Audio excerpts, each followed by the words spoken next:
CM ನಾನಿಬ್ಬರು ಹೋಗಿ inaugurate ಮಾಡ್ತೀವಿ. ನಾಳೆ ಬೆಳಗ್ಗೆ ನರೇಗಾದು ಚಿಕ್ಕಬಳ್ಳಾಪುರ ಜಿಲ್ಲೆ, ಕೋಲಾರ ಜಿಲ್ಲೆ ಸೇರಿಸಿ ಒಂದು ದೊಡ್ಡ ಕಾರ್ಯಕ್ರಮವನ್ನು ನಾವು ನರೇಗಾ ವಿಚಾರದಲ್ಲಿ ನಮ್ಮ ಹೋರಾಟ ನಡೀತಾ ಇದೆ. ಸುರ್ಜೇವಾಲ ಅವರು ಬರ್ತಾ ಇದ್ದಾರೆ, ಎಲ್ಲ MLAಗಳು ಕೂಡ ಬರಬೇಕು. ಈಗಾಗಲೇ ಅನೇಕ ಕ್ಷೇತ್ರಗಳಲ್ಲಿ ಎಲ್ಲ ಪಾದಯಾತ್ರೆ ಕೂಡ ಮಾಡಿದ್ದಾರೆ.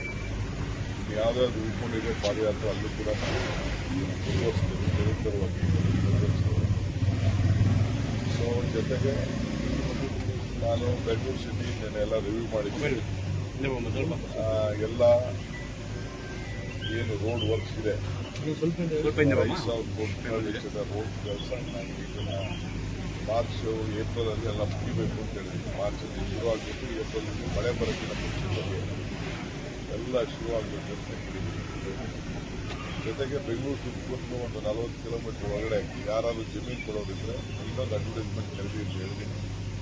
ಯಾರಾದರೂ ಯಾವುದಾದ್ರು ಗುಡ್ಡಗಳ ಪಕ್ಕ, ಫಾರೆಸ್ಟ್ ಪಕ್ಕ ಯಾವುದಾದ್ರು 5-6 ಜನ ರೈತರು ಸೇರಿ, ಇಲ್ಲ ಯಾರಾದರೂ ಲ್ಯಾಂಡ್ ಅಗ್ರಿಗೇಟರ್ ಸೇರಿ ಒಟ್ಟಿಗೆ ಜಮೀನು ಕೊಡೋದಿದ್ರೆ ಒಂದು 100 ಎಕರೆ 2-3 ಜಾಗದಲ್ಲಿ ತಗೊಳ್ಳೋಕ್ಕೆ ಸಿದ್ಧವಾಗಿದ್ದೀವಿ. ಅದು ಕೂಡ ನಾನು ನಮ್ಮ ಆಫೀಸರ್ಸ್ಗೆ ಇನ್ನೊಂದು ಅಡ್ವರ್ಟೈಸ್ಮೆಂಟ್ ಡೆಪ್ಯೂಟಿ ಕಮಿಷನರ್ಸ್ಗೆ ನಾನು ತಿಳಿಸಿದ್ದೀನಿ.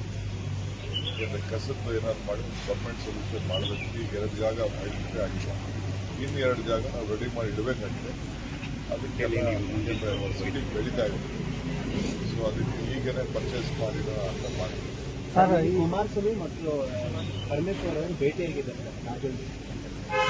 ಅವರೇನು ಬಹುಶಃ ಅವ್ರ ಕ್ಷೇತ್ರಕ್ಕೆ ಏನಾದರೂ ಇಂಡಸ್ಟ್ರೀಸ್ ಮಾಡ್ತೀವಿ ಅಂತ ಏನಾದರೂ ಮಾಡಿ ಅಂತ ಕೇಳಿರ್ಬೋದು. ಇಲ್ಲ ಅವ್ರಿಗೇನಾದರೂ ಒಂದು ವಿಚಾರ state minister, central minister problems ಇಂದ ಮಾತಾಡಿದ್ರು.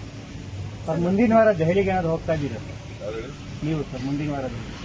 ನಾನು ಹೋಗೋದು ಬರೋದು ಇದ್ದೇ ಇದೆಯಪ್ಪ. ನಾನು ಹೋಗದೆ ಯಾರು ಹೋಗ್ತಾರೆ?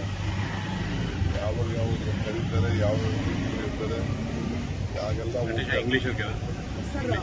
ಆಫೀಸರ್ಸ್ನೆಲ್ಲ ಮೀಟ್ ಮಾಡಬೇಕು. ಯಾವುದು ಅರ್ಬನ್ ಪ್ಲಾನಿಂಗ್ ಅದ್ರ ಬಗ್ಗೆ ಕೂಡ ಒಂದು ಡೀಟೇಲ್ ಬಂದಿದೆ.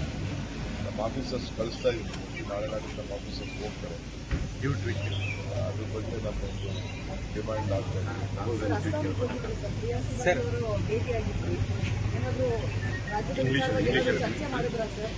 ನಮ್ಮ ರಾಜ್ಯದ ವಿಚಾರ ಎಲ್ಲ ನಾಗೆಲ್ಲ ಮಾತಾಡ್ತೀವಿ. Rahul Gandhi tweeted against the tariff issue, sir, and he also slams PM Modi. How do you look at that, sir?